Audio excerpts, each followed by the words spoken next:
out and around. Taken back at the other end. Iverson. The drive and the kick. To put it on the floor. Finding Snow.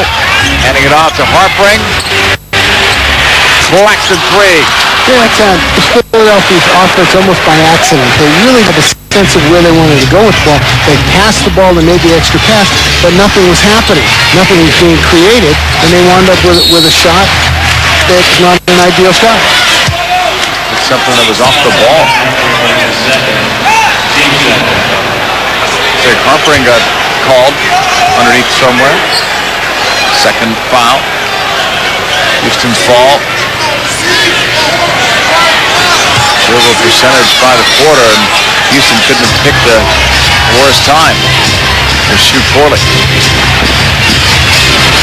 Griffin, that one is sweet. I see Eddie Griffin, it's a mismatch because Mutombo won't come out to get him. They've got to make him pay down the other end because he can't guard Mutombo. Time will tell how big a basket that was. Philly hasn't even hit a three tonight, and this team 9 for 16. Eddie Griffin with 14 points. That one gives Houston a little bit more cushion than they had before that shot.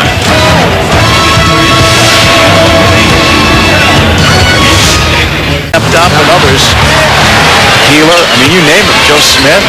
And they moved Zerbiak to the 2 position from the 3 position where he's always played his entire life, basically. Had his best year. Here is Mucinoris on the drive.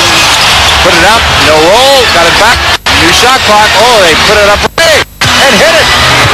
That's the 10th three that they've made. That's huge by Mobley. You could second guess him if he missed it, but he didn't. All of a sudden, they get the lead back up to 9. That is a big basket indeed. 10 of 17 from three-point land of the Rockets, and the last time we looked, it was Philly 0 for 4. Mobley just committed his 3rd foul as Iverson drove. Big shots, though, here. That one by Mobley, the previous one by Eddie Griffin from 3. Those are killers. Absolutely. Those are the ones that have the dagger attached right into the heart.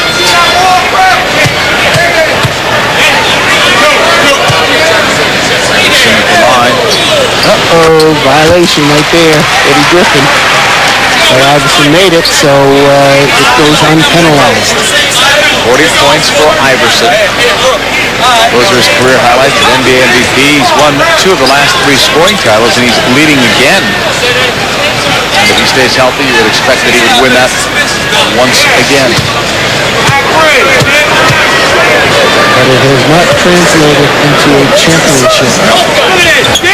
And that, when all is said and done, I think that's the measuring stick. 7-point lead. The Rockets must protect the ball down the stretch. Under 5 minutes to go.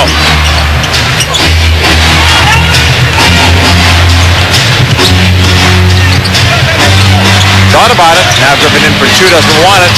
Mucci is short. Rebound to Harpring. So I'm kind of surprised Philadelphia didn't resort to more of a zone defense earlier to have somebody run it. Eddie Griffin, somebody other than Mutombo.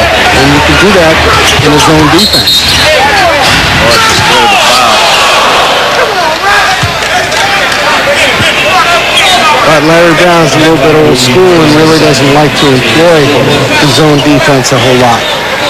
How have you found some of these NBA coaches dealing with that this year when you watch these games? Well, some of them really utilize it, but from what I've seen, it's not utilized enough. I mean, there are places in every game where you can throw a team off by giving them the look of the zone.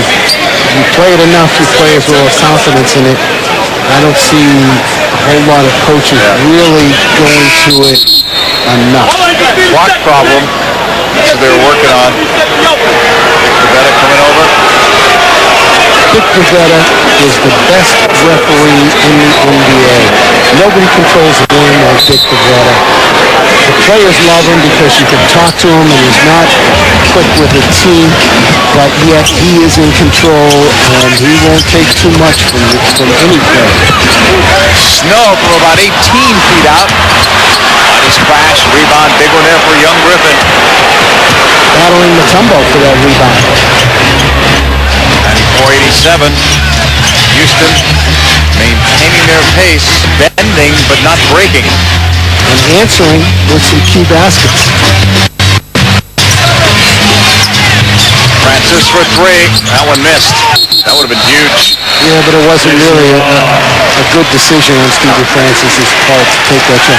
He hasn't been hot from anywhere on the floor, and you don't want to dribble the clock down and then wind up taking a three like that. Claxton getting more in minutes, but deserving them tonight. Yeah, he's played well tonight, no question about it. He's their second option on offense.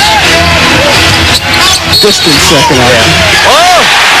That'll be on SportsCenter later. Even Rudy T has to smile at that. 43 points. I mean, you knew it was a foul, but you didn't think the ball would go down, did you? He makes some absolutely incredible shots because as small as he is and as thin as he is, he's incredibly strong. And you have to be strong to absorb that kind of contact and make the shot. Take a look at it. He goes in, he gets mauled, and still is able to make the shot. Allen Iverson has 44 points. I've run out of room officially here on the score sheet, and you get a feeling he's not done. He's at least not done shooting. And he has brought his team to within 4 points. So he's got the crowd back into it now for one of the few times tonight. This one may go to the wire. Number 2, the tuna is in demand. Tuna will not go to the West Coast. I don't believe it. He is such an East Coast guy. A big basketball team. Huge basketball team. Absolutely. Here's Norris to Francis on the drive. Puts it up. Doesn't get it. Nice offensive rebound. And a second one, but it won't go. A third one won't go. Harpering kicks it out to Claxton. 3:12 left in the game, 4-point lead. That would have been a big, big basket to Houston had they been able to convert. McKee kicks no open look from 15. Eric Snow a couple of years ago had no prayer of making that shot. Now he will take it and make it. He knows his range. He knows his limitations. He has really worked hard on making that shot. 10-point Houston lead down to 2, and a hard foul there by Harper. And then Claxton and Stevie Francis. Stevie, you can't. He had the arm cocked, I was going to say. Didn't you watch those Shaq videos? He can't throw punches. I don't believe that he did, but he seemed like he was thinking about it. You can't even cock the fist and get away with it in the NBA today. 94-92. I don't know what happened there, but that was not the original foul that was called. Oh, let's take a look at it. That seemed to me to be more or less incidental contact here. Kenny Thomas making the move, actually getting fouled right here. And Claxton and Stevie Francis get tangled up, and I think that's Stevie Francis' frustration showing right there more than anything else. I don't think there was anything intentional on that particular play. If anything, Claxton might have been trying to put a body on him to block him out so that Francis couldn't get at an offensive rebound. Let's see if we can get another look at it. There's the mauling by Harper, and Claxton is bodying up on Francis, and Francis took exception to it. And I think that's more frustration because of the bad night that Francis is having offensively. I think one of the good things about the NBA, and Claxton got a technical, one of the good things about the NBA is that players will intercede not to throw punches, but to break it up and make sure they can get their guys away in most cases. Yeah, otherwise, it can get real ugly. Everybody is so shell-shocked now because the league office comes down with a heavy hand, particularly those guys who jump into the fray. Yeah, I could tell you stories about back in the day. I remember one story in the old days. I saw it. Rudy T knows it because he got hit. That was ugly. But, I mean, fights were commonplace back in the days, and I'm dating myself, but they were commonplace. No real regulations by the NBA office, and players sort of policed themselves on the floor, and you had to be physical. You had to be able to mix it up a little bit to survive. 4-point lead, Houston. But I think they've almost over-regulated it now. Look out there. three-pointer for Iverson. He's got 47 points. And is that their first three of the game? And for Allen Iverson, career number 500 threes right there. Harpering has just committed another foul. You better be careful the way he's acting a little bit after he gets those calls. Well, you know, several minutes ago, when they called Kenny Thomas and Harpering for that double foul, ever since that time, they've paid very close attention to what Harpering is doing defensively. And they're really not letting him get away with any kind of physical stuff on Kenny Thomas. And